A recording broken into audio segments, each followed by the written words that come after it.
Hey everybody, it's Danny Hester, I'm at Gold's Gym. It's a beautiful sunny day, California, about 80, 85 degrees. Get in here and try to hammer out some chest. Yeah, usually when I come into the gym, I like to head straight to the treadmill and get the least amount of talking to people as possible. I do the treadmill to pick up my metabolism, get my energy level going, break a little sweat. You know, when I'm on the treadmill, I try to warm up whatever area, you know, by flexing and posing and stuff, and just kind of checking, fine-tuning to see if I have any impingements maybe that I have to watch out for too. Kind of do an overall assessment, you know, and then it kind of gets my brain into the gym, you know, and it really helps a lot. So usually I'll go by feel, you know, and also availability at the gym, because usually times I train it's a little bit crowded.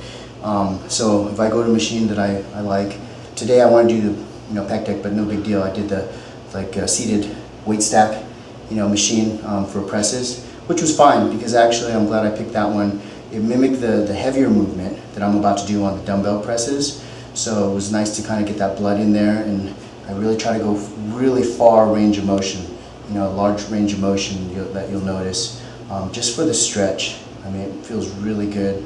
And then I can see exactly where impingements are or might be and I have to watch out for. Just get some blood going.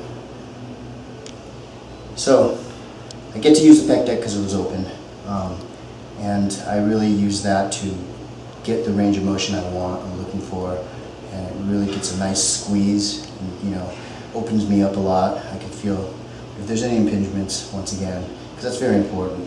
You don't want to start going heavy and you don't know there's some tightness in the area, and you find out when you're going heavy is the worst time. So the pec deck's really good because it moves independently, like a free weight, but it's a machine, so it's kind of controlled when you're seated. And I can really just play with the angles on my body position, so I can kind of lean forward and get more upper chest, or lean back a little bit more. It's important to keep your chest out while you're doing it, not cave it in.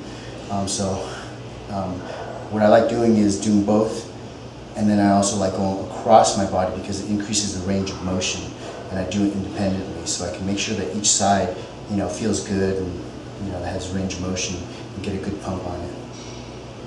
So next I'm moving to the dumbbells. Once I feel confident and I got enough blood, I try to start off medium, not too light, where I get probably at least 10 reps or so, and I'm feeling the weight. I'm trying to take it down as far as I can. Not pulling on the bicep. You have to be really careful with the dumbbells that you don't open up too much. I'm trying to use a little bit of a fly movement when it's a little bit lighter with the press, to get that maximum range of motion for the squeeze. And a lot of times, I'll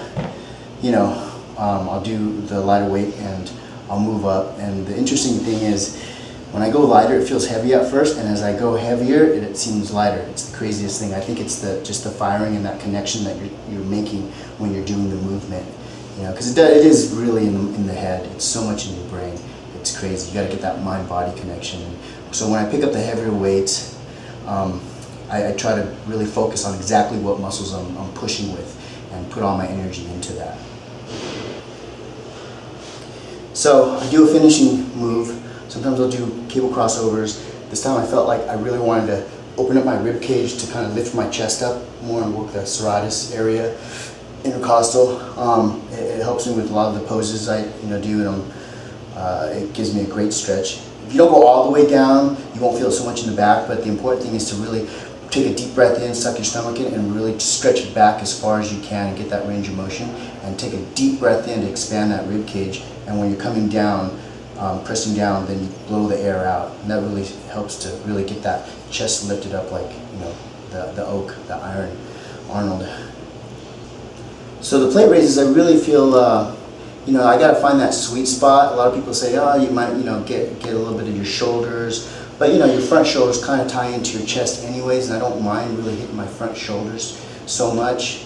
And I want to make sure, I got the balance. If my front shoulders really will super overpower my chest, that exercise might not be the best for me because the shoulders probably would take over.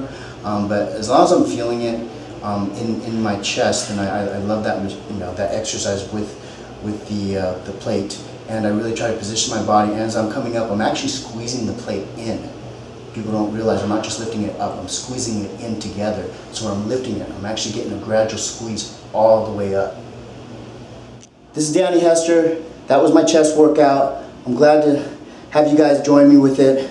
Hopefully you got inspired, maybe learned a little bit of tips that I had to offer. Right now I'm about to finish my workout with some posing, really squeezing the chest. It's very important. It's probably actually harder than the workout I just did, but you're really glad you did it when showtime comes. It gets all those fibers going and pumps that blood in, and it's like the best finisher. I don't think there's actually a machine out there that can mimic this. This actually really takes a lot of work. So thanks again, and we'll see you around.